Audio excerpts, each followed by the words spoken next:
Mana data twese Imana ihora yo mu ijuru so umwami wacu Yesu Kristo twongeye kuba turindira amaso kandi tugushima kuri Imana yacu natwe tukaba turabona ndagushima rero umwami w'uyu munsi udasanzwe w'igitangaza kuva yagiye make warinze mu myaka yose kuva aje hano ku isi umwami yishyiramo kubw'impamvu kugira ngo agukorere mu myaka y'ubuzima bwe bwose umwami abaye umwana w'umusore aba umugabo umwami arashaka kandi umwami ngo gukomokaho abana ari twebwe duhagaze aha ngaha nk'abavandimwe n'abana be n'inshuti ze n'imiryango nyiriga Imana tugushima ubuzima bwe bwose uko waburinze kugeza kuri uyu munsi wa none data witeka Imana yewe kugeza kuri uyu munsi yavuye mu mwuka kugeza kuri uyu munsi mwami tugiye kwakira hariya mu bubiko mwami wabateguriye umubiri we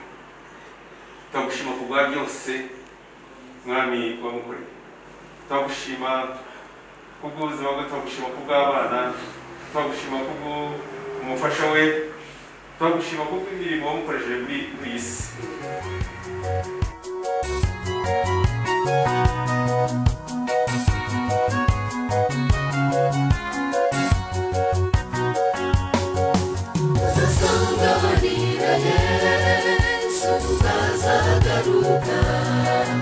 afite ubwiza bwe atujyane mu ijuru tuzahoza amarira twaririye mu isi ibya kera ntibibagirwe ntabitura tuzabonayo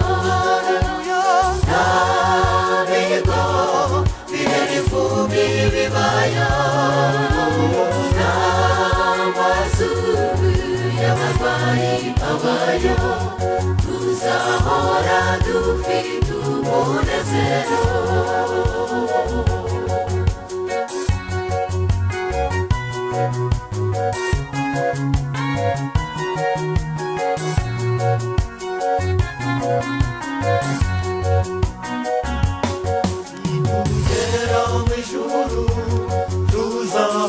ibyiza byinshi tuzabona y'abacu abo twari twarabuze tuzahabwa uruhisho Kristo yaduhishiye tuzanywa no ku mazi y'uruzi rw'ubugingo tuzaba twifitiye umunezero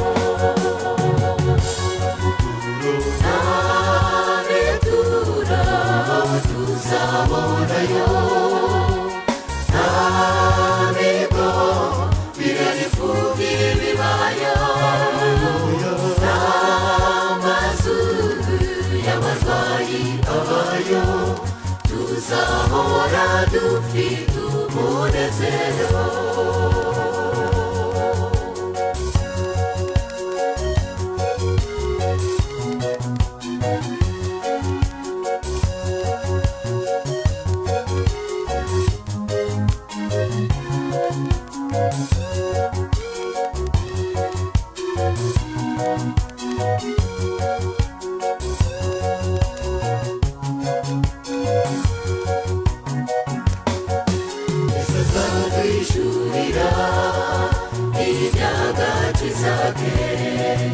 iby'intambara ikomeye yarwanye n'umubiri imitima y'abera isuzura umunezero turirimbe dushima umwami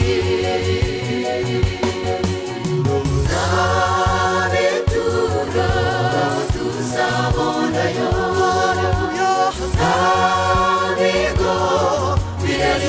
ibibaya n'amazuru y'abarwayi abayo tuzahora dufite umunezero n'abitura tuzabonayo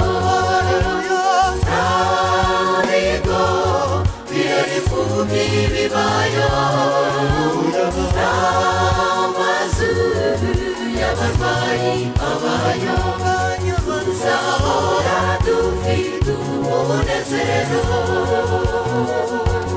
tuzahora dufite umunezero tuzahora dufite umunezero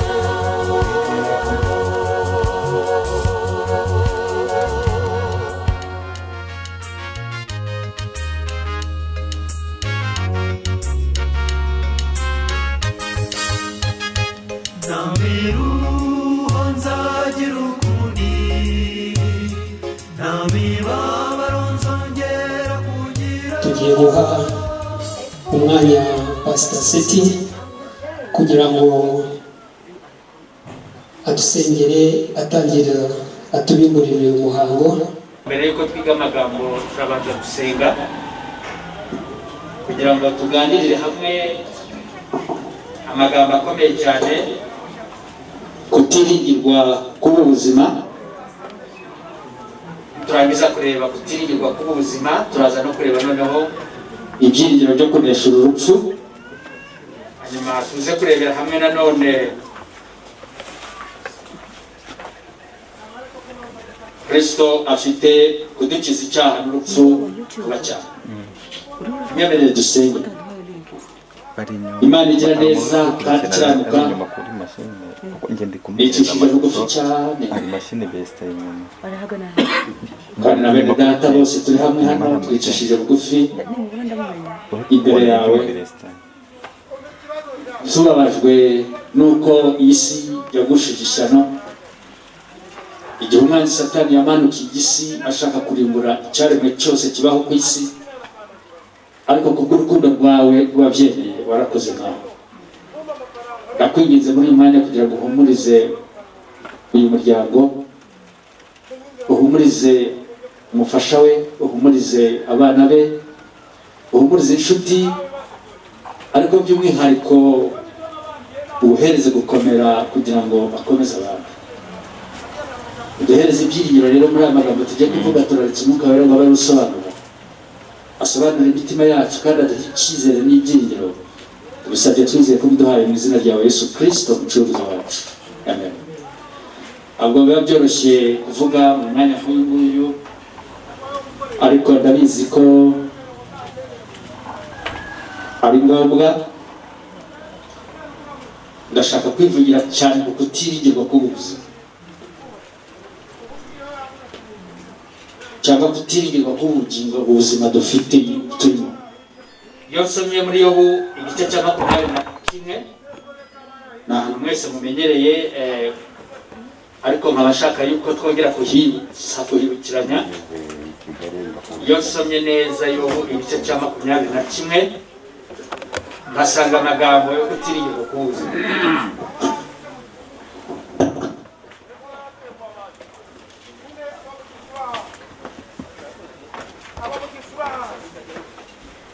Murongo wa 23 na 24, umva aya magambo.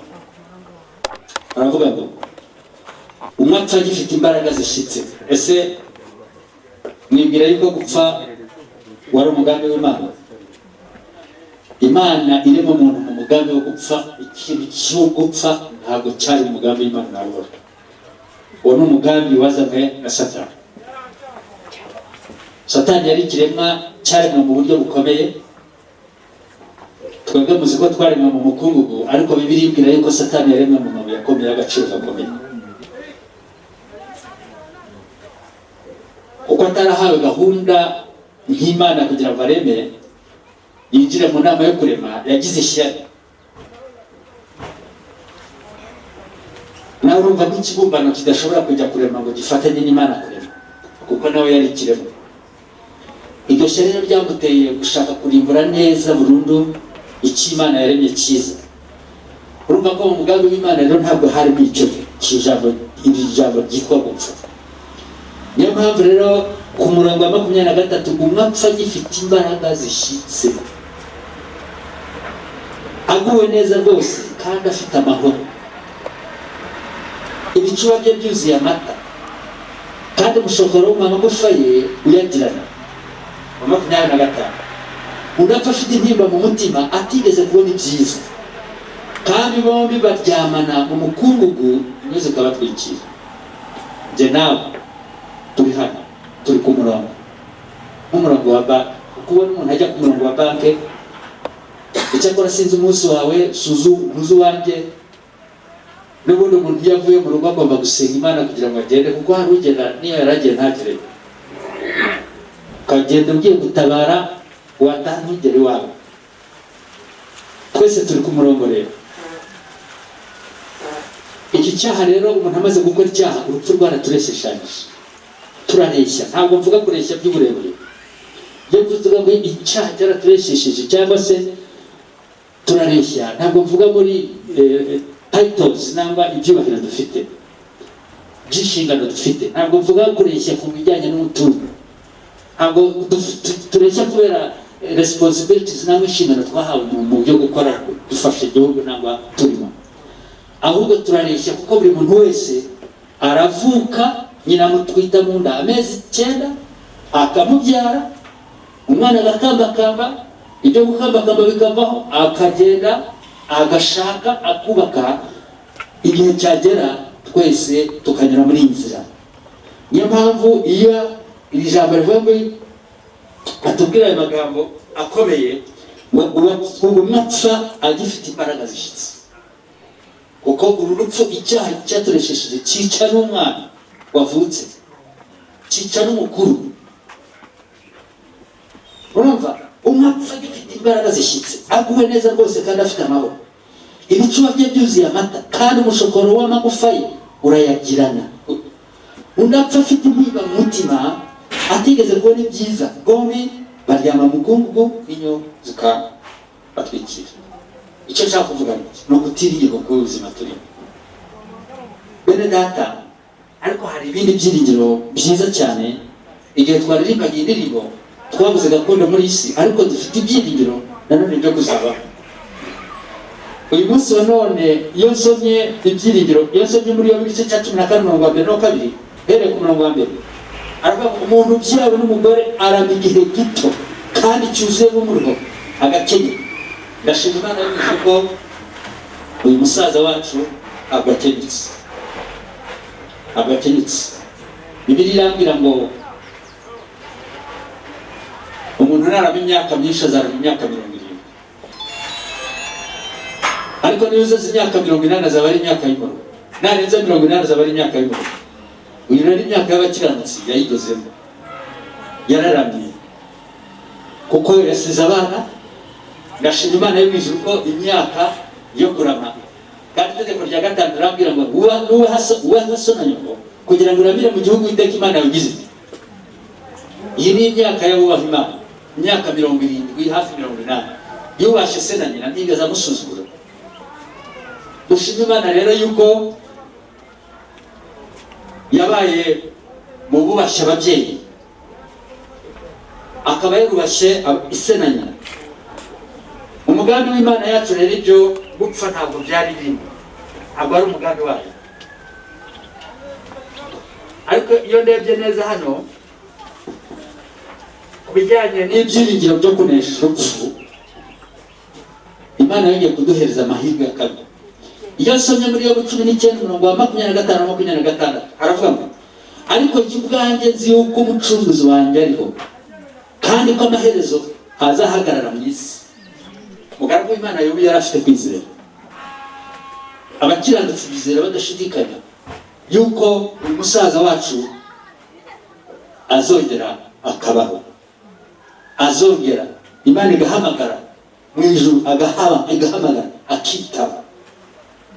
Hano muri Yohana 5:28 ntimuzatangazwe n'ibyo, kuko igihe kizaza ubwo bari mu bituro bose bazumva ijwi ry'Imana bakavamo. Ariko Imana dusengera ko iyo nsubiye gutekereza ikintu kimwe Imana yisigaje ku isi kitandukanye n'ibiremwa byose bibaho n'ibyabayeho, n'umuntu, n'ukuremwa k'umuntu. Abahanga, abaganga, abize bakaba bafite na za PhD n'abaganga, icyabananiye ni ukumenya umuntu.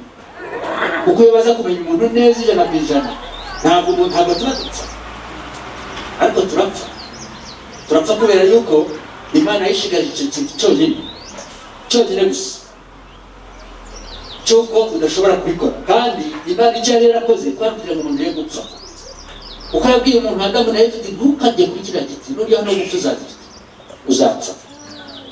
Ibyo byagaragazaga hari abantu benshi bavuga batari ko kuki Imana ibyemera.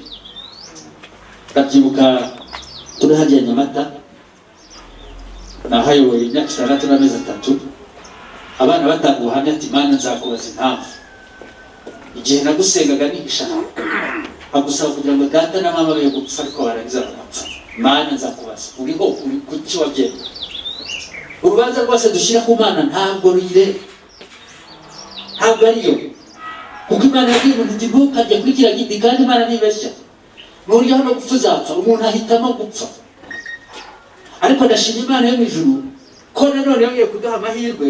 Byose byo muri Yohana 3:16 nicyo cyatumye Imana 3:16 kuko Imana yakunze abari mu isi cyane, nicyo cyatumye itanga umwana wayo w'ikinege kugira ngo tutarimbuka twari gupfa buhereye.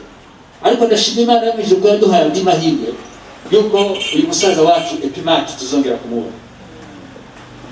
Mfite impungenge z'abadafite kwizera. Umuntu udafite kwizera we mu Baheburayo igice cya 11:6 aravuga ngo utizera bishoboka ko anezeza Imana. Niba utizera yuko tuzabona Epimaki ufite ibyago, kuko ntabwo uzabona Imana, none ayibona uzayihunga. Kwibuka ejo bundi ibirunga biruka, mwarabibonye mwese. Yenda bafite za WhatsApp mwabonye ukuntu by'umuriro waka, inzu nk'iyi gashye ikarangira ikanyura hejuru gashya haguhinduka ishingwa amayetaje agashya, ibintu byose bigashya. Naravuze nturiya muriro wamaze guturuka mu isi, Yesu nagaruka ukora uwo muriro koko uzawuhungira hehe nawe, niba udafite kwizera yuko Imana yo mu ijuru kandi ko zaza. Abansaba Imana yo mu ijuru uko Imana yakunze abari mu isi cyane, iki cyatumye itanga umwana we w'ikinege kugira ngo njye na Epimaki igihe tuzaba twasinziriye kuko yasinziriye umunsi nani nkaba mfite uwanjye, tuzakangukire gusanganira umwana tudakangukira kujya muri uwo muriro utazima. Umwami Imana rero aradukunda, ntabwo ari we wabikoze, ahubwo ni ingaruka z'icyaha kirimo kutugeraho. Abapfuye muri jenoside, abapfuye muri jenoside y'Abayahudi, abapfuye muri jenoside ya Romania, abantu bose bagenda gapfa, n'abandi bapfuye bose, n'abandi natwe tuzapfira. Ni ukuvuga ngo ni ingaruka z'uko twariye ku cyabuzanijwe. Nuko rero iyo ngiye neza mu Rwanda rwa 15 51 kugeza 57 aravuga ngo warupfuwe kunesha kwawe kuri igihe impano y'imperuka izabivuze. Yesu agiye kugaruka, twishime hejuru y'urupfu. Amen. Twishime hejuru. Buri muntu wese ahava akagera ahangayitse, afite ibimuhangayikishije, afite ibyo ashaka. Muri twe harimo icyo twita vacu. Uravuka ugasaba Imana uti Imana nige ndangize, karangiza. Ugasaba Imana uti Imana nta kazi, kakaguha. Ugasaba Imana uti noneho mu rugo ukarushaka ukarubona. Imana noneho ndashaka akazi keza, ikakaguha. Imana ndashaka imodoka, ikayiguha. Ariko ubwo gushaka harimo vacu. Iyo vacu niyo guhora wifuza, ariko dukwiriye kwifuza icyiza cyo n'ibindi byose, ariko kuzabana n'umwami wacu, tukazabana na mwene data Epimaki basaza. Icyo nicyo kintu gikuru dukwiriye kwifuza. Ikindi cya kabiri ntashobora kwirengagiza, iyo nsomye mu Byahishuriwe igice cya 21:4 aravuga ngo urupfu ntiruzabaho ukundi, izina ry'Imana riravukiwe, ruzakurwaho kuko ni ingaruka y'icyaha, kandi Satani azaba atsinzwe. Urupfu ntabwo ruzongera kubaho, ruzakurwa, kandi Imana ntibeshya. Kandi ibyo ntibishobora kwizerwa n'umuntu kwemerwa n'umuntu wese kiretse wizera ko Imana ibaho, ukaba wizera ko Imana ishobora byose. Igihe utizera ko Imana ishobora byose, ibyo ntabwo wabyera. Kuvuga ngo ibyo turi kuvuga byaba ari ibyo gusa. Yesu mu Rwanda rwa Tesalonike igice cya 4:16 kuko umwami ubwo azaza amanutse ava mu ijuru arangurura ijwi n'ijwi rirenga hamwe n'ijwi ry'amarayika ukomeye n'impanda y'Imana, nuko abapfiriye muri Kristo nibo bazabaza kuzura, izina ry'Imana riragucyura. Ariko kujya murabyumva, abapfiriye muri Kristo nibo bazabanza kugira bazabaza kuzura. Hanyuma ngo natwe bazaba bakiri duhindurwa mu kanya gato nk'ako guhumeka, uzahindurwa uyu mubiri ubora, uzamburwa umubiri ubora, uzamburwa umubiri urwara, uzamburwa umubiri uhangayika, uzamburwa umubiri wangana, uremuka mwanga gusa nta tumupfa, uzamburwa umubiri w'ishyari. Tuzaba duhindutse ibyari bishya, maze tuzamuranwa mu kirere, ubwo tuzaba turi kumwe na Epimake tugasaza, nubwo atabibona ubu, ariko sinshidikanya kuri uwo munsi azavuga ati niwe wari uhagaze ku gituro cyavugira amagambo avuga uhumuriza umuryango. Ndashaka guhumuriza mama, umufasha we n'abantu, ngo bamenye neza ko Imana yo mu ijuru iri kumwe nawe. Ndagira ngo mbabwire, turaza kugera aho tuva, ariko reka mbabwire isomo. Munyemerere some mu rwanda rw'Abakorinto, ari mu Efeso igice cya 6, Abefeso igice cya 6, mureba aya magambo ariko hari intwaro ushaka ko uyu mushiki wacu Madame Epimake Gasazi ashobora gufata nk'intwaro, kuko isaha izagera nangwe iragera umuntu wese asubiriwe. Ariko igitanda yaryamagamo araza kubona Epimake Gasazi, inama yamugiraga, amagambo bavuganaga harimo virtue, hari kibura. Ariko ndagira ngo mubwira iyi ntwaro ikomeye cyane ishobora kumufasha igihe cyose bizaba biza. Niba nyumva neza uko ndabizi, baca umugani mu Kinyarwanda, mu mutima usobetse amaganya gusobanura amagambo, ariko umutima wizera Umwami Yesu urayasobanura. Umutima wizera Umwami Yesu usobanura ayo maganya n'amagambo arasobanura. Igice cya 6 duhereye ku murongo wa 15, mwumva aya magambo. Hari intwaro duhereye ku wa 10, hari uburyo bwo gutwara intwaro z'Imana. Intwaro z'Imana zigera kuri 7, ariko muri izo ntwaro uko ari 7 ndashaka kuvuga intwaro imwe yonyine gusa. Iyo ntwaro nshaka kuvuga iri ku murongo wa 10 gahera ku 15. Kandi kigeretse kuri ibyo byose mutware kwizera nk'ingabo, ariko muzashoboza kuzimisha imyambi ya wa mubi yose yakumwe. Kwizera n'ingabo, abantu bazi ingabo cyose, abandi abantu bakuru. Sinzi ko abana b'iki gihe benshi hari abashobora kuba atarigeze babona ingabo, ariko abarwanaga ku rugamba mu gihe babaga bafite ikintu kimeze nk'ingabo, barwanishaga imyambi bakakurasa ukagira utyo, bakakurasa ahantu hose uhindura ukazavaho ukanesha, kuko wari ufite ya ngabo. Kwizera n'ingabo ishobora gufasha umushiki wacu igihe ijwi rizajya riza rikubwira riti none se ubu njyewe nzabane ko ntakiri kumwe na Epimake, uzamubwira uti vaho Satani, kuko nizeye ko ndi kumwe na Yesu ushobora byose. Nizeye ko abantu bose bahagaze ahangaha baje hano bari ku ruhande rwanjye, kandi nzabitabaza igihe cyose nzahamagara bakanyitaho. Nizeye vaho Satani, kuko nzi neza ko igihe Epimake atapfuye ahubwo asinziriye kandi azazukira guhabwa ubugingo. Ndabyizeye. Ndibuka niba urugaga muri Mukanama baryaga abantu, baravuga ngo barya abantu, umugabo wari ufite imodoka bavuga ko arya. Nagombaga iyo modoka kuyurira, twagomba kwifata saa 10 ninjiramo turana, kandi wari imodoka ninjiramo ni wowe bavuga ko arya abantu. Umwanya wo gufata umuhanda ujya Mbarara afata umuhanda ujya Nyabyonyi, avuga se simbuke muri iyi modoka igenda. Ubwo Satani yarashatse kunyica, iryo jwi ryarambwiye riti none simbuka mvemo. Aragenda agiye kubona Mbarara akasengiye mu ntoki, ese agiye kundira mu ntoki. Umutima wari wambwiye ngo nisimbuke mvemo, ariko ngeze aho ndibukira isomo nandi mu modoka. Ndavuga ngo Mana yanjye ntabwo ngomba gutinya, kuko abanyabwoba n'abatizera umugabane wabo uzaba mu nyanja y'akumuriro n'amazuku n'urupfu rwa kabiri, nk'uko byanditswe mu Byahishuriwe igice cya 21:8. Nta mpamvu ngomba gutinya, ahubwo mvaho Satani. Aragenda muri rwa rutoke, asohoka mama agakomanga inzu ku nzu y'umuntu, arangije gukomanga ese baje kumfata ari babiri, ariko numva ndavuga ntoya mvaho Satani. Umutima ugutera ubwoba, iyo ufite kwizera uratsinda. Araza yinjira mu modoka, arakata, turagenda tujya Mbarara, mbona tugeze Mbarara. Bavandimwe, mushiki wanjye ndagira ngo kumenyesha ko igihe cyose ijwi rizaza rikongorera uti none se uramute, uzajya uribwira uti vaho Satani, kuko ukomaho kwagenwe na Yesu Kristo. Kandi vuba cyane Epimaki ntapfu yarasinziriye, ejo tuzakangukira kubonana nawe kugira ngo tuzamusanganire, tuzasanganire umwami Yesu duhinduwe, urupfu rukuweho, twambitswe umwambaro wo gukiranuka.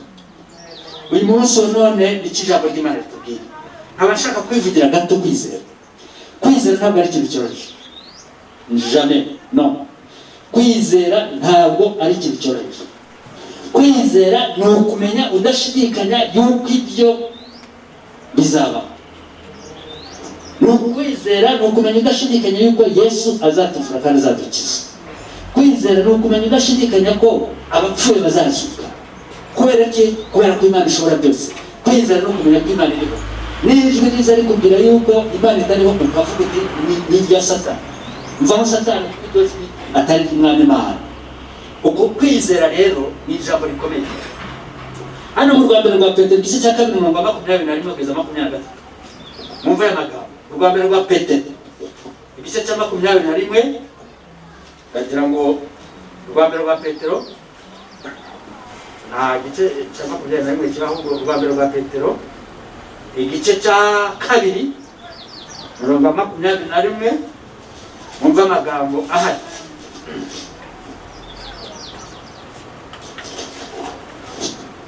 Aravuga ati, kandi ibyo nibyo mbega inshingano y'abagaragu bakiranuka. Inshingano y'abagaragu bakiranuka.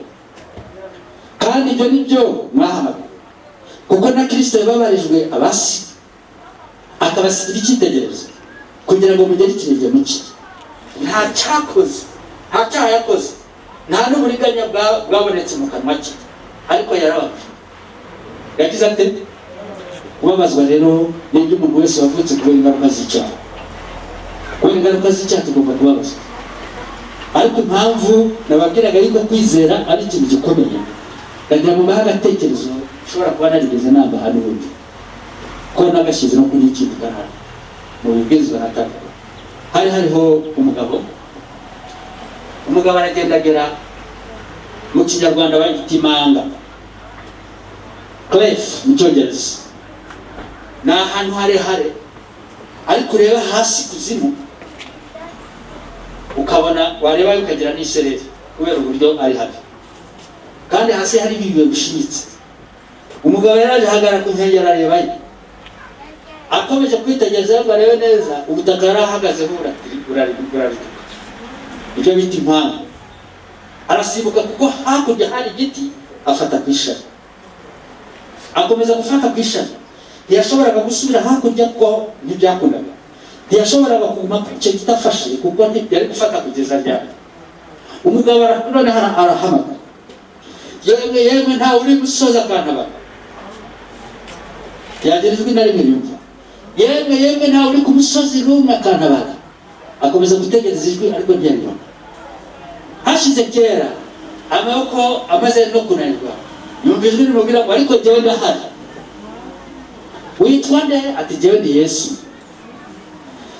Uri Yesu? Ati none se rwose icyo wasaba cyose nakiguha, ariko ukantabara. Ndati icyo nagusaba cyose wacyemera? Ndati rwose nacyemera. Ndamubwira ati none icyo musabye ni kimwe, ni ukwizera gusa. Rekura iryo shami ngenda gutabara. Rekura iryo shami ngenda gutabara.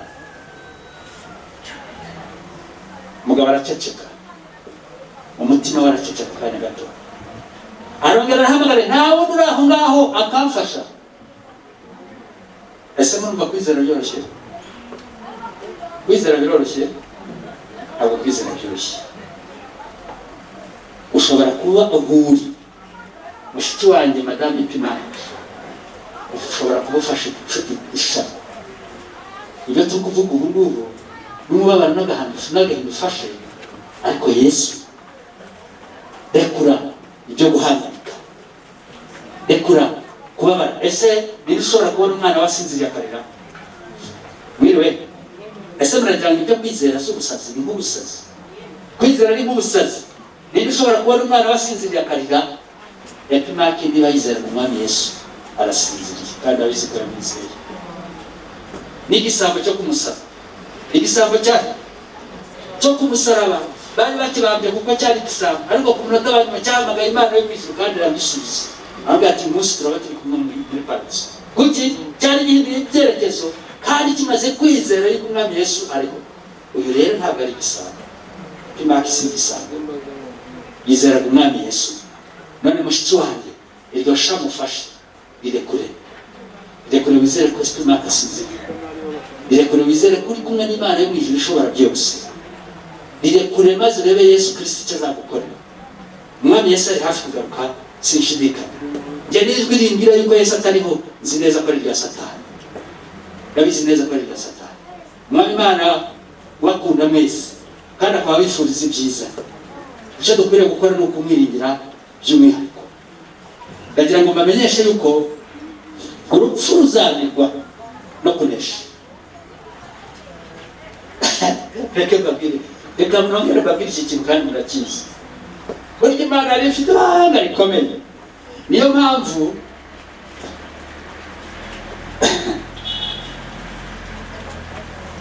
yari yaratweretse ikintu gikomeye ariko ntitwakimenye.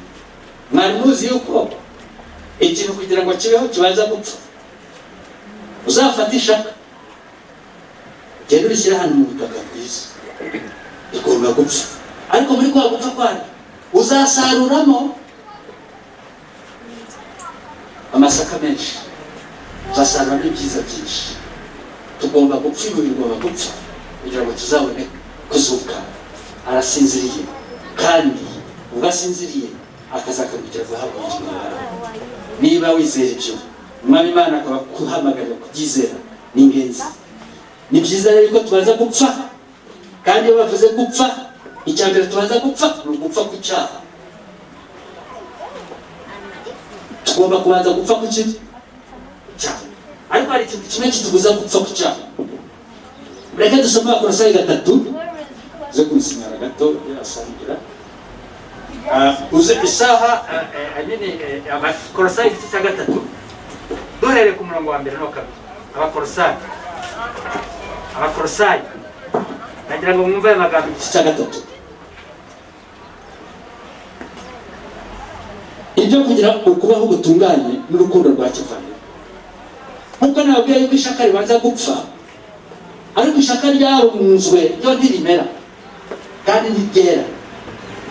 Ushobora kumungwa uriho muri iki gihe, ndavuga igihe cyose icyaha kiba kikuyoboye. Iyo barwana kutumvira ijambo ry'Imana, uba uri nk'ishaka ripfuye. Niba upfuye ntabwo ukabukira ubugingo buhoraho mu buhanga. Nuko rero niyo mwarazuranye na Kristo, iyo umuntu apfuye wabanje kugaragaza gupfa kwacu mu mubatizo, igihe twikoma amazi tubatizwa. Nuko rero niba mwarazuranye na Kristo, mujye mushaka indi hejuru aho Kristo ari, yicaye iburyo bw'Imana. Mujye muhoza umutima ku biri hejuru, atari ku biri ku isi. Ese nabashaka kubabwira iri somo iyo babwiye ngo muhoze umutima wanyu ku biri mu ijuru. Iyo tubabwiye ngo muhoze umutima wanyu ku biri mu ijuru, iyo tubabwiye ngo muhoze umutima wanyu ku biri mu ijuru, ushatse kuvuga yuko tutazubaka amazu nk'ayo se, yuko tutazacuruza se? Oya, aba aricyo dushatse kuvuga. Umuhanuzikazi yerekwa yaravuye yareretswe ngo hari amagambo yeretswe, aravuga ngo nukore nk'aho Yesu atazaza. Iterambere ryose murigiyemo nk'aho Yesu atazaza, ariko mwitegure nk'aho Yesu aza none. Twitegura dute nk'aho Yesu aza none? Twitegura nk'aho Yesu aza none igihe cyose tutanyuranije n'ijambo rye. Ibintu byose biri ku isi, amafaranga, imodoka nziza, amazu meza, business dukora, igihe cyose uzayoborwa n'ibyo bintu, kandi Imana yarakuremye nk'igisonga ngo ari ubiyobora.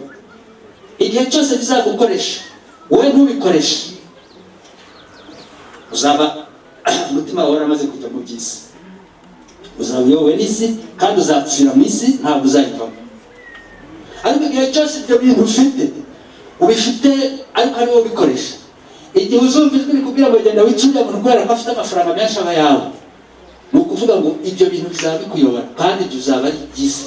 Iby'isi tuvuga ni bene ibyo.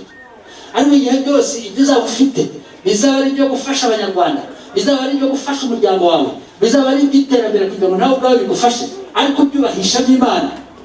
Ibyo bintu umutima wawe uzahora uvanye ku by'isi, uzi neza ko iby'isi uri kubikoresha akanya gato, ariko ko hari aho uzajya utazongera kurwara. Ibyo ufite ukoresha mu buzima bwawe, ariko ukaba uzi ko ugomba kurwara, ntibigufashe mu gukire, ukarengaho ugapfa. Ntabwo amafaranga akiza abantu ngo be gupfa, nta mafaranga akiza abantu urupfu. Baraguruka bakava hano bafite amafaranga, bakajya mu Burayi, bakajya muri Amerika, bakajya barangiza bagapfa.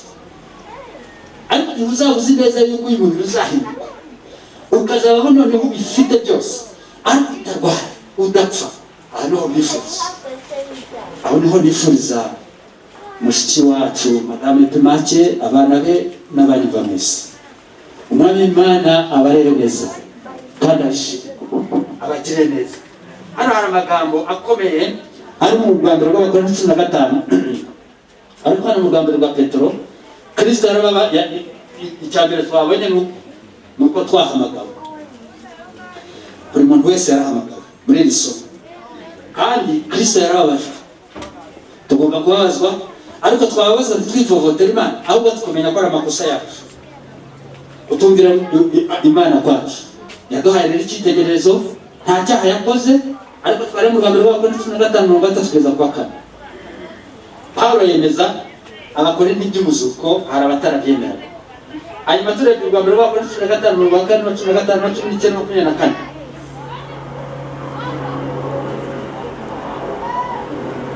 niba tutizera muri iyi si twaba turishwa n'ubusa. Niba utizera ko Yesu Kristo azagaruka akadutwara, waba urishwa n'ubusa. Ni ukuvuga ngo Imana y'ijuru iduhereze amahoro, iduhereze ibyiringiro, kandi dukomereze umurava. Nibyo mbasabira nanjye nisabira mu izina rya Yesu. Mureke dusenge. Uhoraho ukiranuka uri mu ijuru, nongeye kuzana uyu muryango wa Epimake mu biganza byawe n'inshuti, kugira ngo duhereze kwizera. Imana y'intare kuko igiye kuvuga, ubwo urupfu ruzaba rukuweho, ubwo tuzahindurwa mu kanya gato nk'ako guhumbya, maze tukamburwa umubiri ubora, tukamburwa umubiri upfa, tukambikwa kudapfa, tugahura na mwene data Epimake n'abandi batubanjirije, tuzanezerwa twishime. Bakwinginze kugira ngo uhumurize umufasha we, uhumurize abana be, kandi bakomeze ubahe ibyiringiro byo kuzakubona. Ibyo bagusabye mbasabye nanjye nisabira n'abacu turi kumwe twese, mu izina rya Yesu Kristo umucunguzi wacu. Amen. Amen. Muzehe Gasaza ni murumuna wa papa, ariko Muzehe Gasaza ni papa. Mubyumve gutyo, mubifate gutyo, muri mubyumve neza mu buhamya. Reka mbanze mbabwire umwirondoro we munakoze ku buhamya. Gasaza Epimake ni mwene Kanyarwanda Antoni na Mukamagaju Angelina. Ubu niyo sogokuru niwe nyogokuru wacu.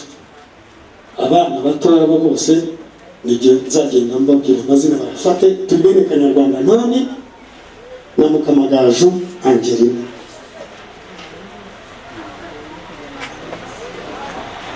Epimake Gasaza ari umwana, ibyo nasanze uko ngubwo ni uko yize atangira primaire y'Umusharungu. Hari ishuri rimwe gusa yitwa Umusharungu, rimwe na Musharungu mujya mwumva. Niho yize ishuri ryari rimwe ry'Abakatolika, yahize uwa mbere. Uwa kabiri yakomereje ku kigo cya primaire cy'i Nyanza, niho yarangije primaire ya Nyanza. Akomereza muri Kristerowa, niho yize secondaire. Nyuma yaho Gasaza yagiye mu mirimo y'ubucuruzi. Aho niho natangiye kubona kumenya neza Gasaza, ndamubigaruke mu buhamya.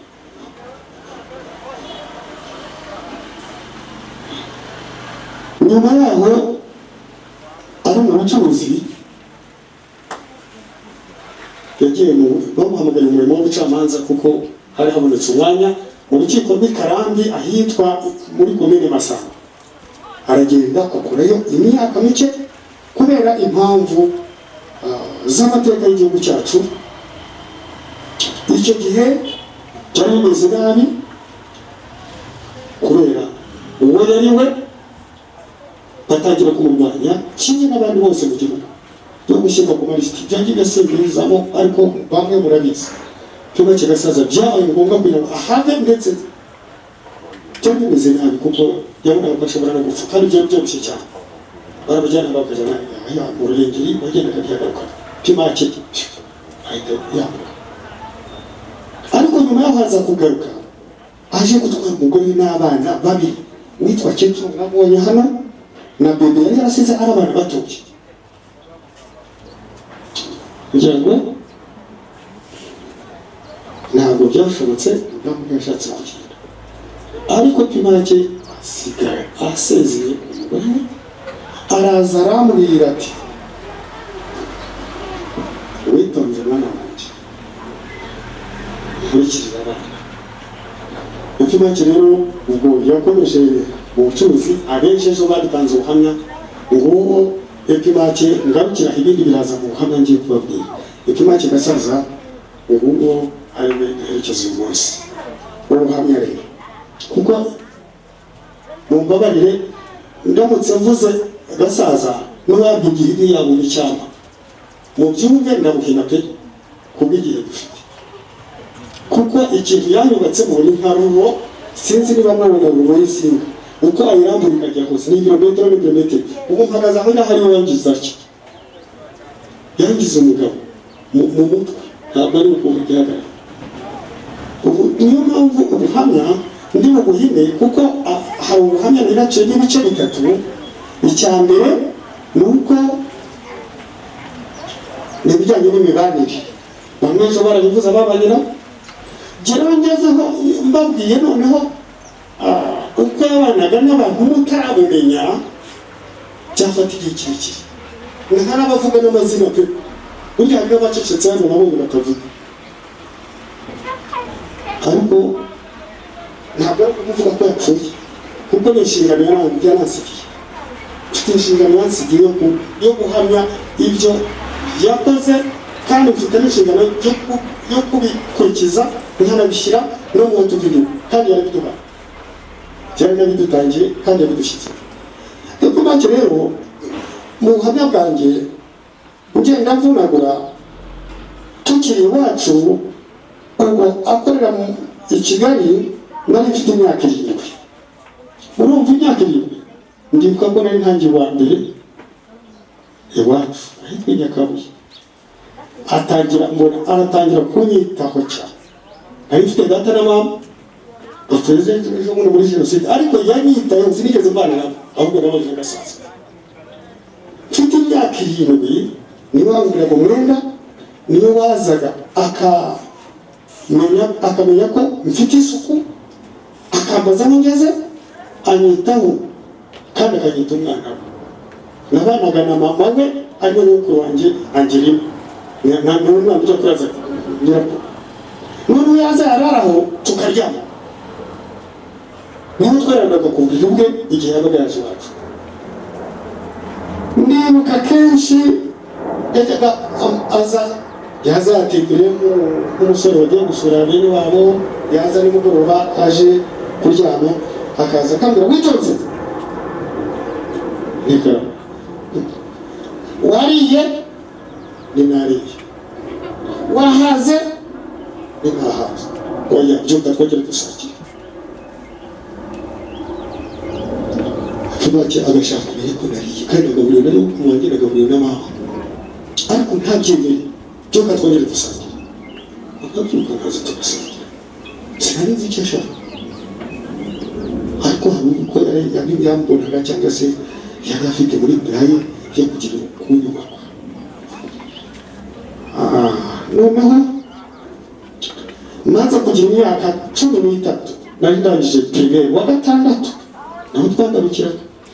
Araza muri 73 mu kwezi kwa 7 ku itariki ya mbere cyangwa iya kabiri kuko ndibuka kwezi kwa kane kwari kugitangira kuko namaze iwe hano hakurya arazaranzaniye mu mujyi wa Kigali mfite imyaka 13 araza yaratuye hariya ku Muhima munsi ya gereza 1930 niho yaratuye aranza ati mwana wanjye kujyana sinshaka kuba mucya ndaza kikiriza umugore we sinamubonye hano akariho barandira pe umwana wa icyo gihe bari bafite umwana Kecuru yari yanavutse uriya Kecuru mureba yarapfuye twamushyikirika uriya yari yavutse kuko ngera hariya ndibuka ko umugore we Uwantege Angelique yari muri maternity hashize iminsi ngahe kudekira Habyarimana atera kudeta Kayibanda nari mbere ya mumoye urumva ibihamya by'uburyo byibuka narabireka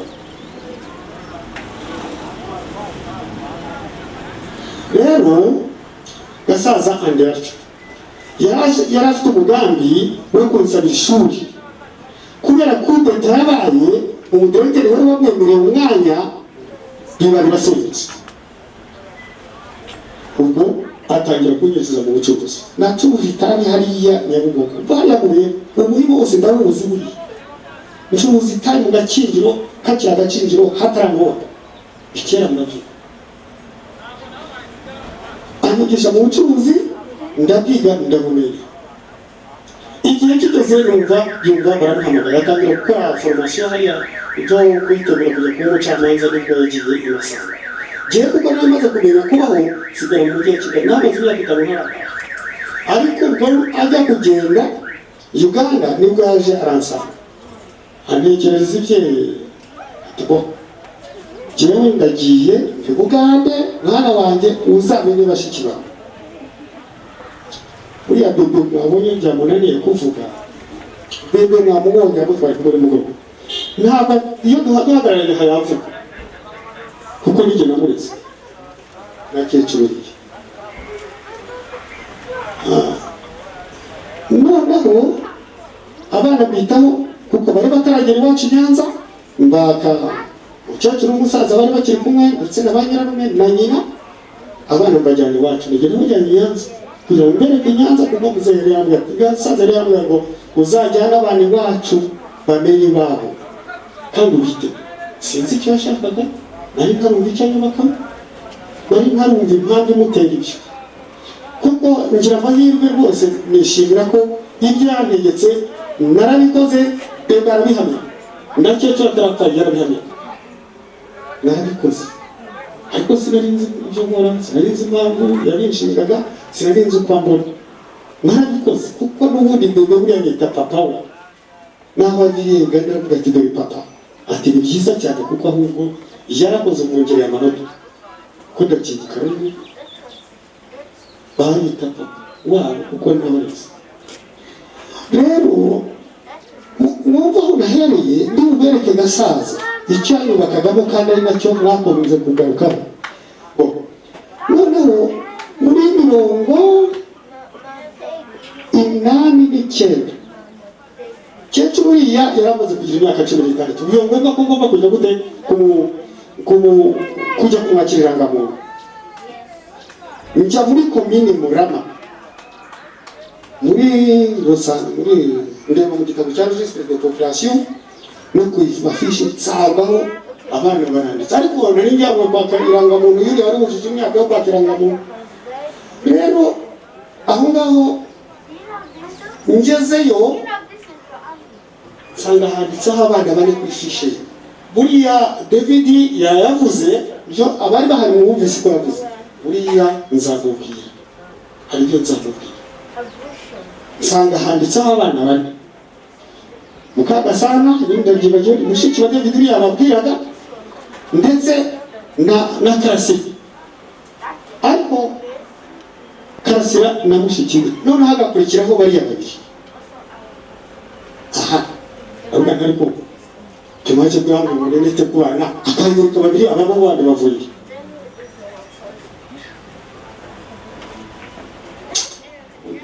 ntabwo byana ariko ndagabanya icyo nashaka kuvuga ni ukwerekana gasaza nta yindi objectif ufite sinajye bivuga noneho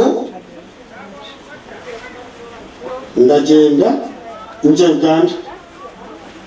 Nagiye Uganda musanga hari Kajyansi, Mambasara warabizi namusanzeyo.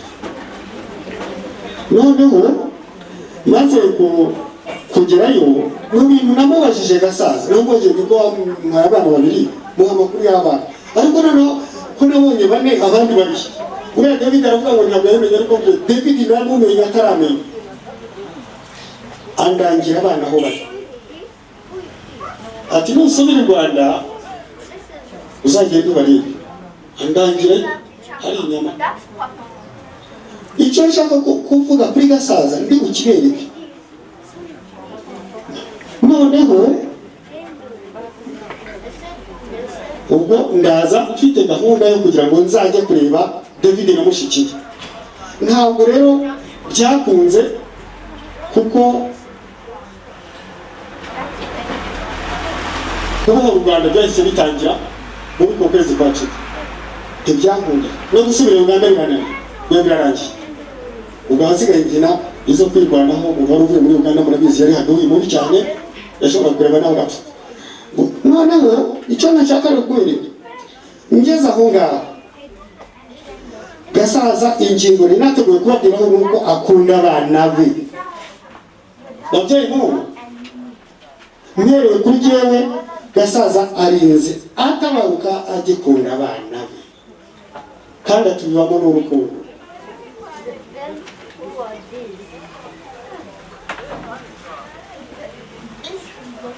Ndabona igihe bagikiriye rero, iyo ubona Gasaza yarandeze n'umwana mbona nyitaho, yarangiza akanderesha abandi afite akayihayohata, ariko abana banjye akavuga abana be, yarangiza namubaza ibyo abana bandi akandangiraho bari. Kimaki yakundaga abana, n'ubu arinze agenda akunda abana. Gukunda abana rero kwe kwagize icyo kitwubaka. Aba bavandimwe n'abashiki banjye umuziki yatwubatse mu ngo, aba bose rero barabizi bambaye ubuhamya, yatubiyemo gukundana. Ndabakunda barankunda kandi tuzahora dukundana, tuzanakunda n'abana bacu. Gasaza rero yagiye n'umubyeyi ukunda abana, icyo ndagihamya.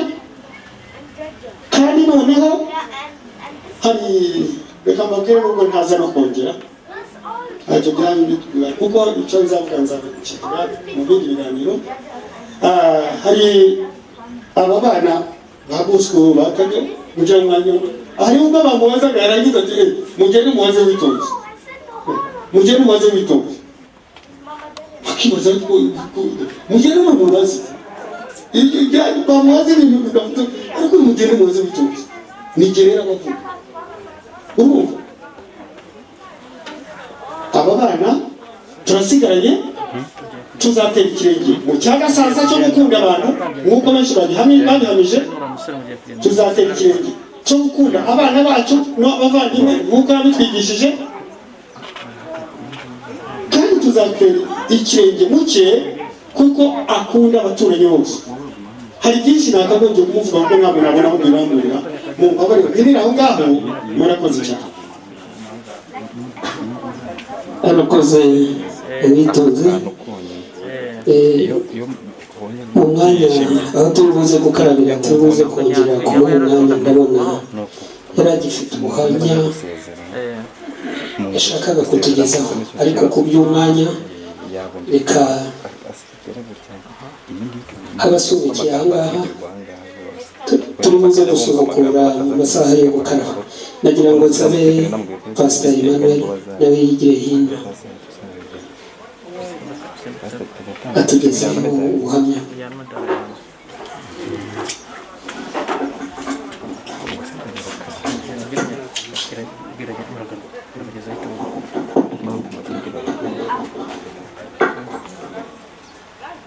Nongeye kubasuhuza mwese muteraniye aha ngaha, kandi bashimira yuko mwashoboye kwitanga mukaza. Yenda wavuga uti si ibirori dushimira iki kari bisanzwe, ariko umuntu wese iyo akoze neza arashima. Rero sinzi ibyo navuga kuri mugenzi wanjye Epimache, ariko gake cyane ndavuga ko bikeya. Wa mugani wa mwene data uvuye aha ngaha aravuze ati uwavuga ibya Epimache bya birebire kandi gahunda ari ngufiya. Rero icya mbere na mbere Epimache twari dufite isano nk'ababyeyi, ubundi twamenyeye kera muri 90 i Kampala hariya aho twari ducumbitse ahitwa Kajyansi, ngira ngo abatuye aho ngaho murahazi, ku muhanda ujya Entebbe. Ariko burya Imana ni igitangaza, hari ubwo abantu baturana bakaba inshuti, ariko yenda ntihazagire ikintu gituma bakomezanya muri byose no mu buzima busanzwe. Uko duteraniye aha ngaha, yaba ari abana, hari abo mwabwirukanye, hari abo mwiganye, hari abo mwakoranye, ariko bigeze igihe abantu bagatandukana, abantu uko isi imeze, umwe agatura ahandi n'undi agatura n'abo se akagenda mu kindi gihugu. Ariko jyewe na Epimache uburyo twabanye muri kiriya gihugu, Imana yaradushoboje birakomeza kubw'isano ugiye kubabwira dufitanye, kuko nubwo agiye bwose ariko turacyayifitanye kubera yuko ntabwo agiye asize umuryango. Epimache rero hamwe n'Imana yateganyije ibintu igira uko bigenza, ni ba mwana wanjye. Uko wavuga uti se arahari, aracyari wa mwana, ni wa mwana kubera yuko arahari, ntabwo agiye wese arahari. Ni wa mwana wanjye rero. Nagira ubuntu turashyingirana, gushyingira umukobwa, nawe amuha umuhungu we.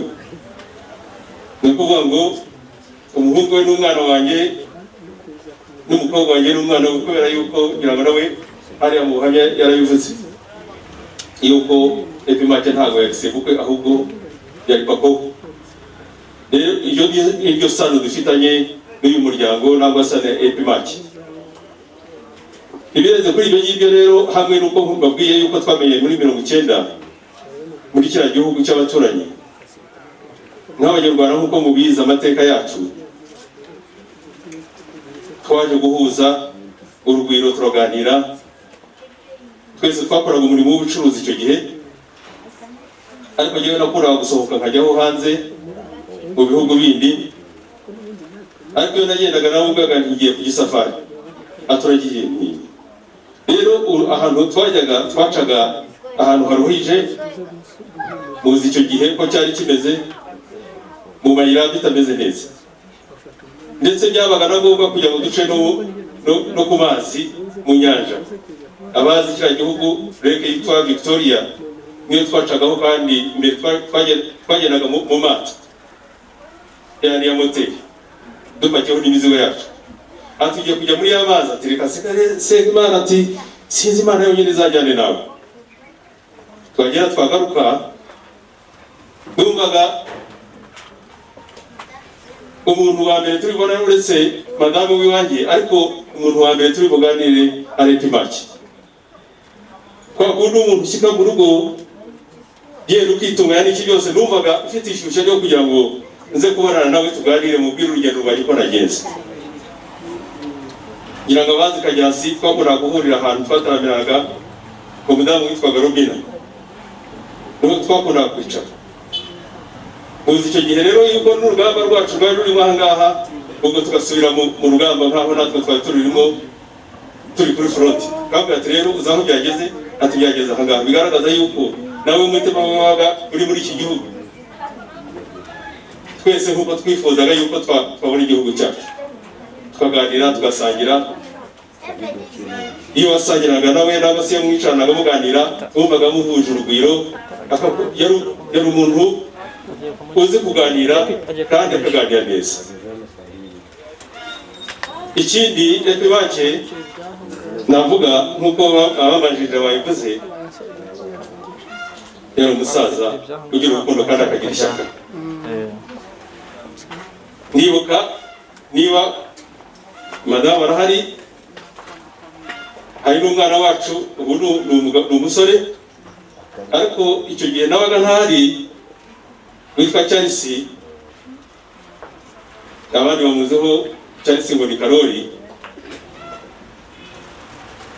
Yaje kurwara akarwara indwara yo kurwara mu mutwe, ngira ngo byari nka malariya, ariko malariya ikamuzerera cyane.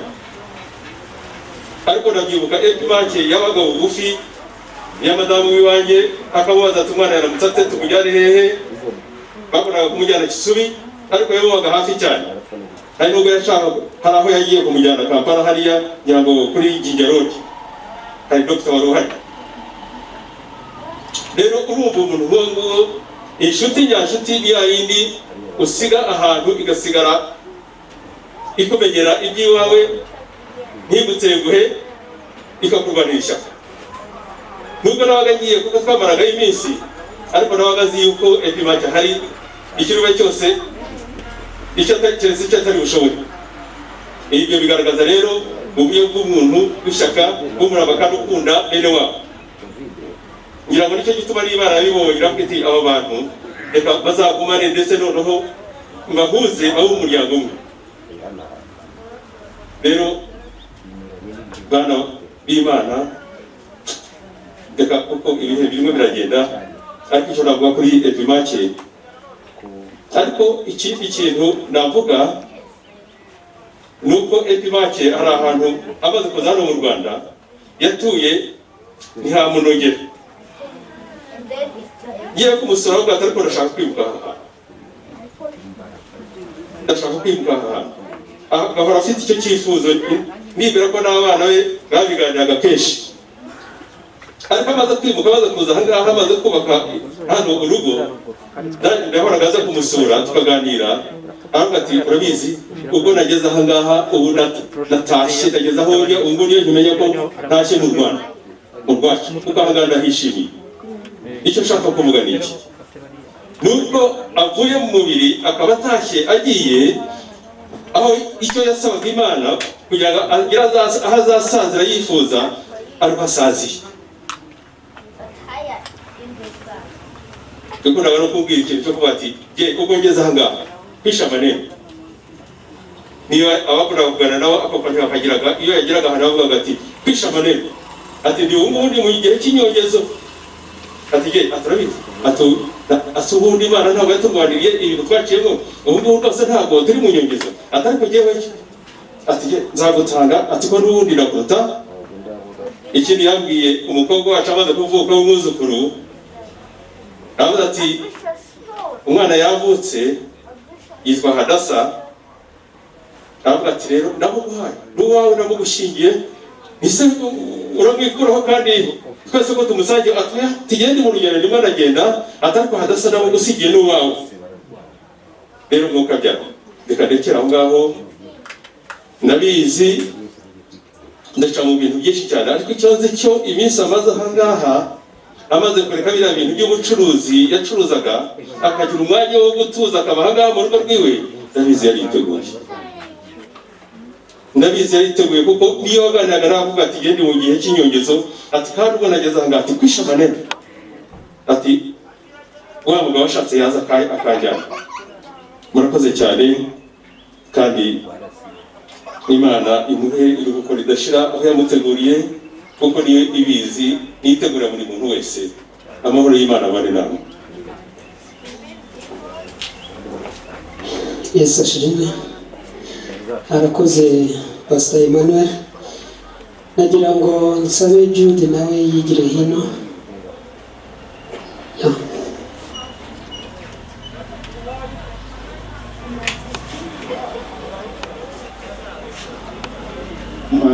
Mwaramutse neza. Tuboneye umwanya wo kubashimira mu izina ry'Imana yaduhaye izi mbaraga zo kugira ngo duherekeze papa. So reka nsabe Donna Shaka Bosco Emi na Derek baze.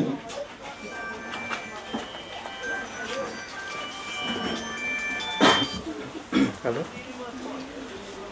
Oui. Aramutse neza. Amugeni.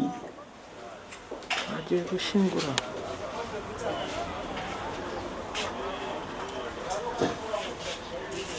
Ni iminsi ibiri. Natwe turi mu So hari n'abandi abana bamuzeyi batari hano. So mu izina ryabo nohereje wa mushoferi. turashaka kuvuga ngo ntacyo twabona dushimira abantu mwese mwadufashe mu mugongo tukaba tukiri kumwe namwe nonaha Imana ibahe saza arasinziriye nk'uko yabyifuje kandi iyo tubabonye muri kumwe natwe byadusuje iyo umuntu yanayabishyura mbere murakoze cyane iyo umuntu yanayabishyura mbere ntaje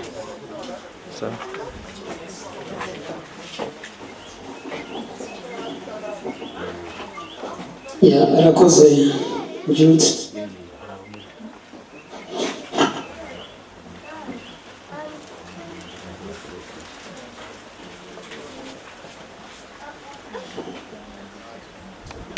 Umwanya tugezeho rero ni umwanya wo gusezera ku mubyeyi wacu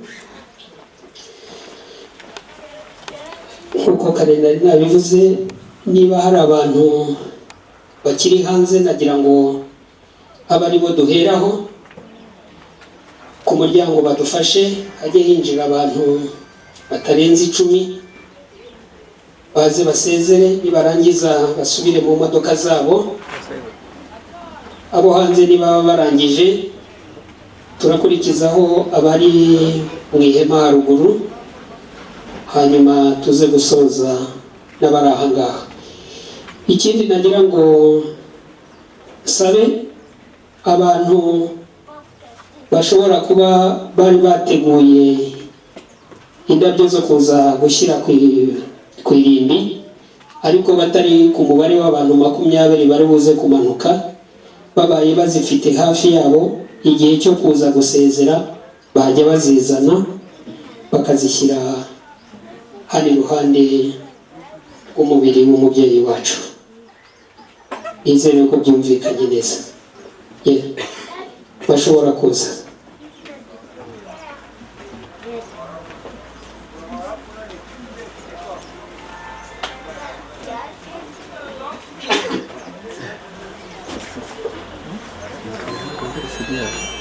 Alexandra? Alexandra. Iyi. Ada telefon ada. Aku mau kerja nang mana ni? Kalau boleh di kamu. Kalau ada uta. Ni yang kerja tu ni mana yang ni? Itu orang dia. Oh, tu ni nak record. Kalau aku jawab lagi. Record dengan ada member.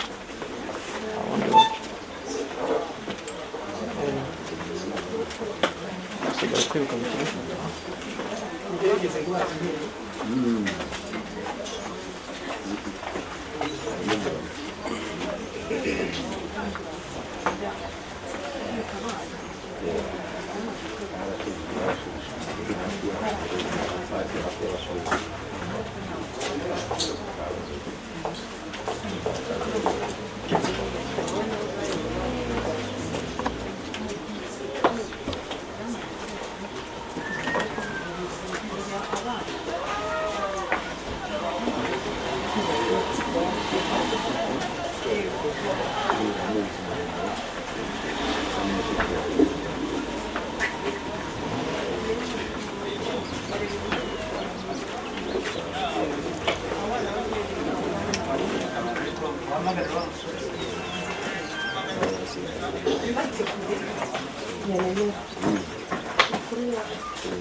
shitani sinema mabara shitani ntabwo yiko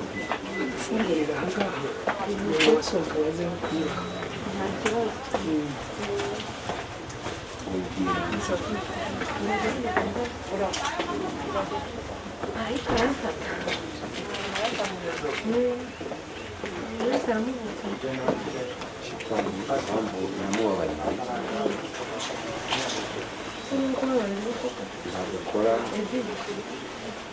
nawe ubuseke ibintu byose biba bituruka yo covid iyo jenoside byose akaza bose tukamushyiramo ugasanga ari buri muntu abafite imbaraga agakoresha imbaraga uko zizagera ngo pasiporo yabivuze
umwana yarigiye kumubwira n'ubundi butari akantu ahagije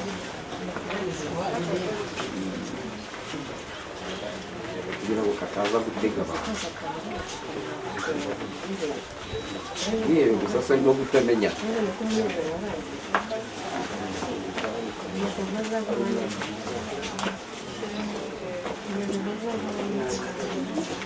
abaturanzisi ihene ihene arizo twambaye abonye ihene zabo ihene zo mu bintu twari nyinshi nizo bambika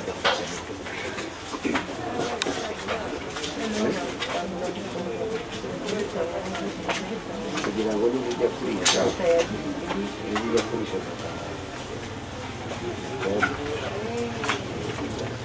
noneho bazamucisha imyaka yamara kuva mu myaka bose arisha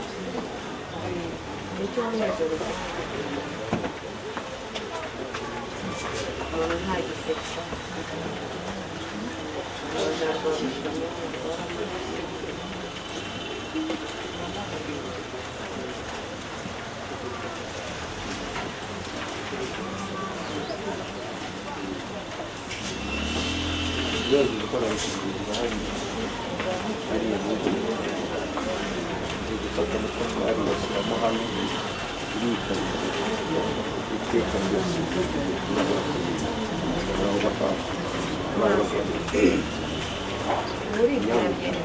ni igitaro nyabo ni igitaro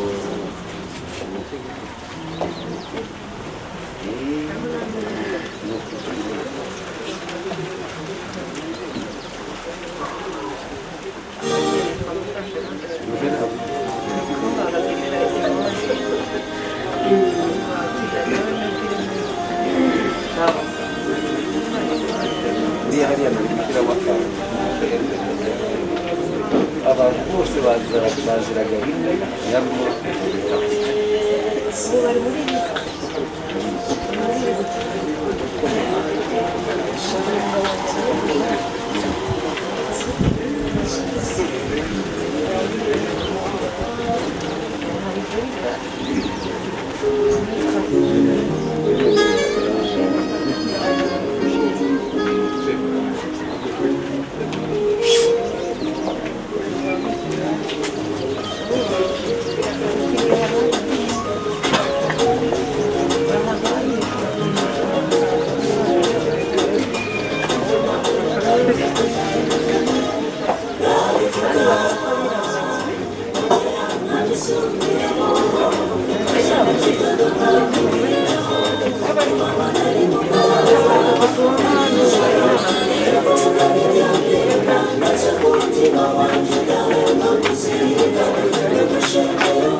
akonje cyane wanjye tugiye tuteri hafi y'iterambere rikomeje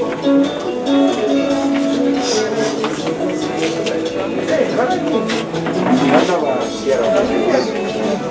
yarafashe muri covid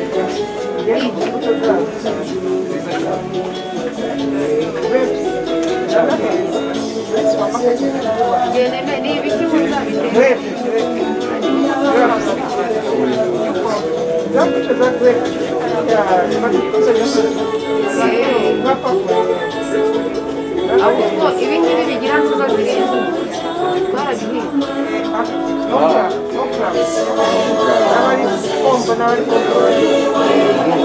hari n'ikindi giti yateye yavangiye ku munani kitaboneka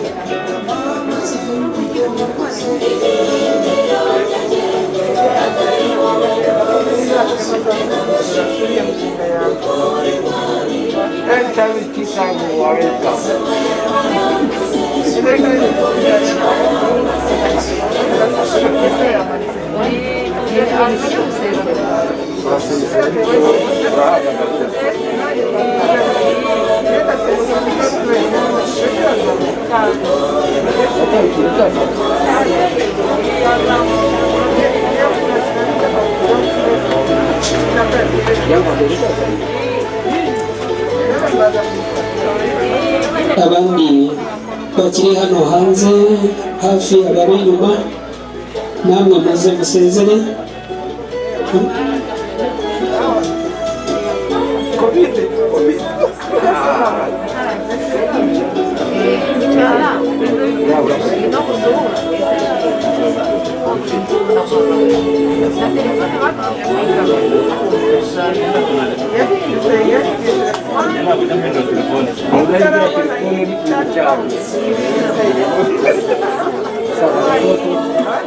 Bwana iko hapa bado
Não bakiri bato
Yesu ashimwe.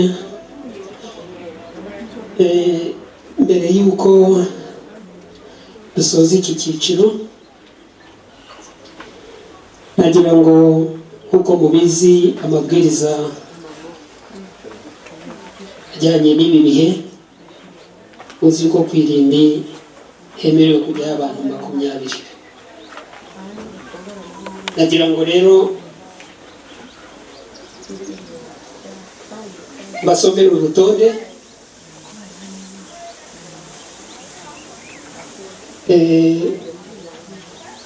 turi kumwe na Pastor Seti Imbere abagabo ni Pastor Seti Mbanzabigwi,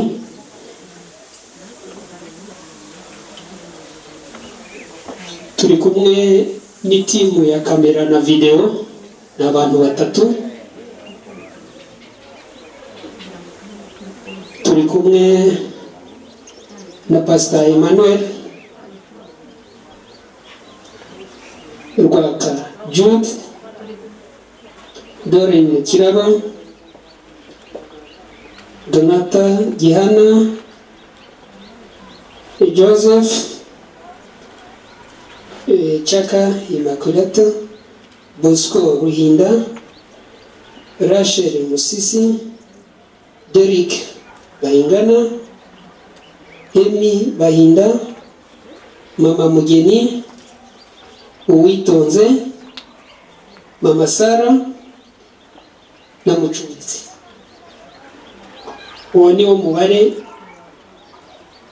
wemerewe kuza kugera ku irimbi tugeze Rusororo, ariko n'abandi ushobora kubaherekeza tukaza kubategerereza aho gukarabira. Ndumva ku bafite abashoboye kubona link, icyiciro cyo ku irimbi dushobora kuza kugikurikirana ku matelefone.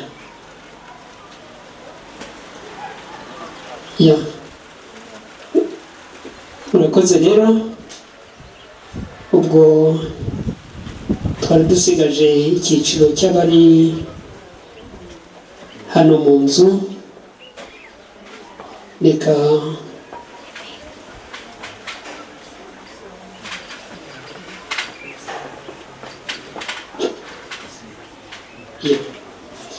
nagira ngo nsabe Pastor Seti yegere umuryango abayobore mu isengesho isezera ku mubyeyi wacu.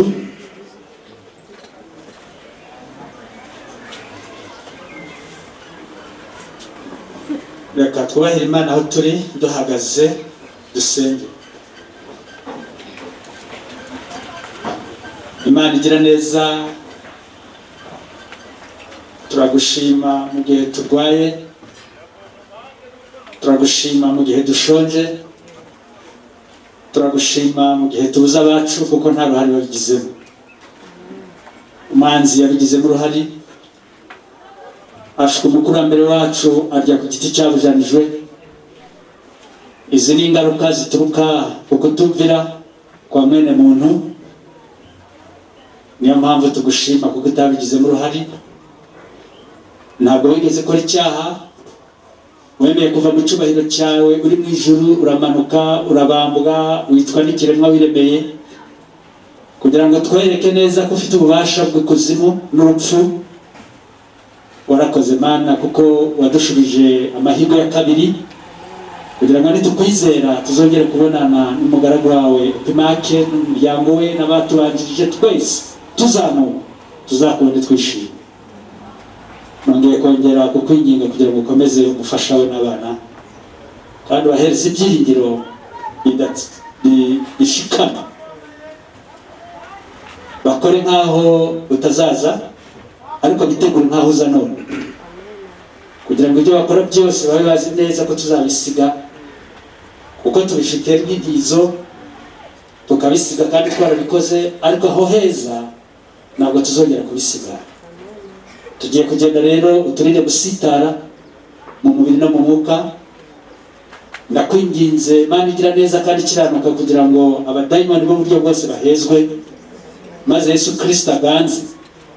N'igihe abana bawe bari basubiye ku macumbi yabo, basanga abamarayika ba Yesu barinze imiryango yabo, kandi ukomeze kubana n'uyu muryango. Bisabye twizeye kubiduhaye mu izina ryawe Yesu Kristo umucunguzi wacu, amen. Arakoze Pastor. Ndagira ngo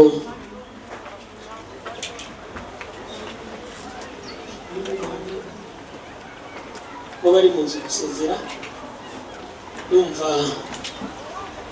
turacyafite umwanya ushobora gusezera, wumva ageze intege nkeya, yicaramo gatoya.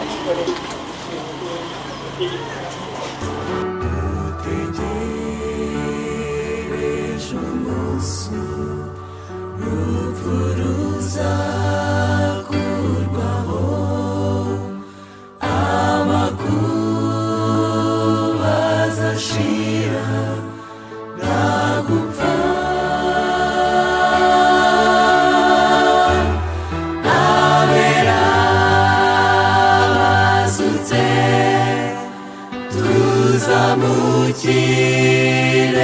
rimwe, kurira bizaba bishize.